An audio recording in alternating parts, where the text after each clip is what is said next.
안녕하세요. 미리네 라이브 상무모입니다. 토트넘이 마지막까지 노리는 선수가 누구일까요? 이번 영상에서는 이제 남은 이적 시장 기간 동안 토트넘의 방출 작업과 추가 영입에 대한 행보를 공유드리는 시간을 가져보려고 합니다.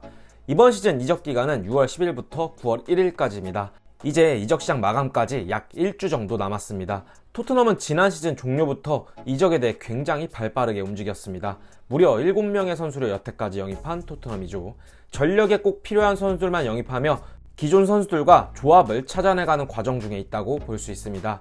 무려 7명이라는 선수를 영입하면서 토트넘은 방출 작업을 완료하지 못했었습니다. 하지만 이제 로셀소가 비아레알, 은돔벨레가 나폴리로 임대 이적을 하면서 토트넘은 방출 작업까지 열을 올리고 있습니다. 그리고 전력 외로 분류된 레길론, 탄강가, 브리안 힐에 대한 이적설도 심심찮게 들려오고 있습니다.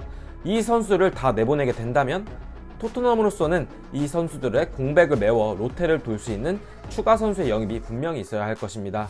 토트넘이 7명의 선수를 영입한 상황에서 추가 영입이 지연됐던 이유 중 하나는 기존 선수들에 대한 방출 작업을 완료해야지만 새로운 선수를 영입할 스쿼드가 남기 때문이라고 볼 수 있는데요. 만약 기존 선수들을 처분하지 못한다면 토트넘은 영입한 선수들과 기존 선수들을 스쿼드에 올리지 못하고 죽음만 부담하게 되는 상황이 되기 때문이죠. 자, 그럼 이적 시장이 일주일 남은 이 시점에서 토트넘의 행보는 어떨까요? 현재 토트넘의 행보에 대해 공유드리는 시간을 갖도록 하겠습니다. 네, 우선 오늘 이야기는 1티어 기자라고 불리는 리알 토마스와 알레스테어 골드 기자의 트윗 및 인터뷰 내용을 바탕으로 한 점 먼저 말씀드리면서 토트넘의 마지막 이적 시장 상황 공유드립니다. 네, 우선 로셀소와 은돔벨레는 각각 비아레알, 나폴리로 임대 이적이 확정되었습니다. 완전 이적이 아니지만 전력 외의 선수들을 다음 이적 시장에 판매할 수 있도록 기량을 다시 끌어올릴 수 있는 기회를 얻었다는 것 자체만으로도 토트넘은 득이 많습니다. 그리고 주급 부담도 덜었죠. 또한 전형적인 풀백 스타일로 불리는 레길로는 윙백을 선호하는 콘테에게 전력 외로 분류되면서 이번 시즌 기회를 단 한 번도 받지 못하고 있습니다. 심지어 한국 투어에서도 제외되었었죠. 레길로는 지난 시즌 레알 마드리드가 그를 다시 불러들일 수도 있다는 소문이 돌았을 정도로 폼이 좋았을 때도 있었는데 본인도 이런 상황을 납득하기 어려울 것입니다. 레길로는 노팅엄을 비롯해 라치오 등에서 이적 오퍼를 받고 있다고 합니다. 남은 시간 동안 레길로는 어떻게 해서든 내보낼 토트넘으로 보입니다. 그리고 두 번째는 탄강가입니다. 탄강가 또한 밀란으로부터 오퍼도 받고 있고 레길론과 마찬가지로 노팅엄으로부터 오퍼도 받고 있습니다. 탄강가가 이탈할 시 토트넘은 백업 센터백을 반드시 영입해야 하는 상황입니다. 그리고 세 번째는 브리안 힐인데요. 스페인의 유망주인 브리안 힐을 지난 누누 감독 시절 영입했던 토트넘이었지만 브리안 힐은 여러 차례 기회에도 불구하고 임팩트 있는 활약을 보여주지 못했고 발렌시아로 지난 겨울 이적 시장 임대를 떠났었죠. 그리고 마테오 모레토에 따르면 브리안 힐이 8월 24일자로 발렌시아에 도착했다고 합니다. 이 정도라면 브리안 힐이 발렌시아로 재임대 또는 이적을 할 것이라는 게 굉장히 유력한 상황입니다. 힐이 이적을 하게 된다면 토트넘의 로테 멤버 또한 추가 영입이 필요합니다. 토트넘이 현재 공격 자원으로 케인, 손흥민, 크룹세스키에 히샬리송과 모우라까지 공격 멤버가 있습니다. 히샬리송이 전천후 자원이고 손흥민과 케인을 대신해 백업으로 뛸 수도 있고 혹은 주전 경쟁까지 가능한 선수입니다. 다만 3톱을 운영한다라고 가정했을 때 공격수가 6명 있는 것과 5명 있는 것은 뎁스 면에서 차이가 확실하죠. 그만큼 힐이 빠지게 된다면 분명한 영입 한 명이 더 있을 것이라는 것인데요. 윙크스는 아직까지 확실히 이적 링크가 뜨고 있지 않기 때문에 토트넘 입장에서는 이제 공격형 미드필더일 수도 있고 전문적인 공격수일 수도 있는 여러 선수들과 연결이 되고 있는 상황입니다.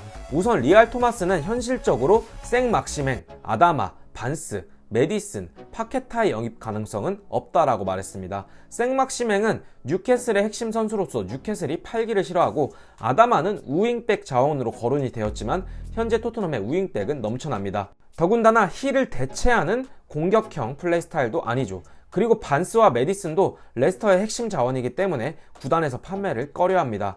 토트넘이 파케타와 연결이 많이 되었었지만 파케타를 영입했을 것이면 진작에 영입했을 것이라는 의견이고요. 그리고 최근 연결되었던 말리노브스키는 아탈란타와 계약 기간이 1년 남았고 아탈란타는 말리노브스키를 팔고 싶어 하지만 토트넘은 임대 외에는 영입할 생각이 없어 보인다라고 합니다. 나이가 꽤 많은 편이기 때문에 여태 토트넘의 정책을 보았을 때 이 선수를 굳이 영입할 이유는 없어 보인다는 것이죠. 그리고 에버튼의 고든이 굉장히 핫했는데요. 토트넘이 고든에 관심이 있는 것은 사실이지만 고든의 이적료가 굉장히 높게 책정되어 있기 때문에 첼시와의 비드 경쟁에서 토트넘이 이길 가능성이 희박하다라는 의견입니다. 사실 어찌 보면 프리미어리그에서 검증된 고든을 데려오는 게 토트넘으로서는 최상이라고 볼 수 있을 것이나 첼시와의 경쟁에서 쉽게 이겨내지 못할 것이라는 의견이 지배적입니다. 또한 리즈의 데니얼 제임스, 해리슨에 관심이 있는 토트넘이고 제임스보단 해리슨에 관심이 더 많지만 해리슨의 가격표가 6천만 파운드 이상을 부르고 있기 때문에 토트넘이 현실적으로 비드 가능한 금액인지 의문이라고 했습니다. 그리고 그 다음 코디 각포인데요. 코디 각포는 1999년생으로 네덜란드 아인토벤에서 뛰고 있고 어린 나이이며 여러 빅클럽들이 주목하는 자원이긴 합니다. 하지만 네덜란드산 윙어가 빅리그로 옮겨왔을 때 실패하는 경우가 종종 있었기 때문에 모험이긴 합니다. 각포가 측면에서 세밀한 플레이와 함께 정교한 크로스를 올릴 수 있는 자원이기 때문에 힐이 떠난다는 가정하에 콘테와 함께 가장 성장할 수 있는 자원으로 분류되지 않을까 싶습니다. 이 외에 지에의 자아 등도 거론되긴 했는데요. 현실성이 떨어진다는 지적이며 탄강가와 힐의 대체자 중에는 힐의 대체자 영입이 유력하지 않을까라는 내용이었고 남은 이적 기간 동안 어떤 선수를 영입할 것인지 주의 깊게 지켜보고 여러분들께 공유드리는 시간을 추가적으로 갖도록 하겠습니다. 이번 영상은 여기까지고요. 영상 끝까지 시청해주셔서 감사드립니다. 오늘 저희 영상이 괜찮으셨다면 구독과 좋아요, 알람 설정 부탁드리면서 영상 마치도록 하겠습니다. 감사합니다.